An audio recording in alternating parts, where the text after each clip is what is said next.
Ja sam Boro Banović.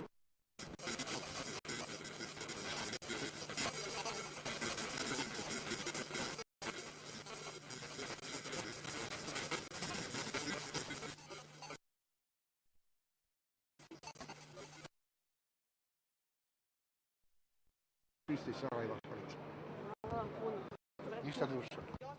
Sin Ivana, rođenog 1897. za bivši povjerenik kod državljene trgovine iz Sarajeva na kaznu. Hvala vam i slava. Fok Šarlović Feri, sin Bečina, rođen 1916.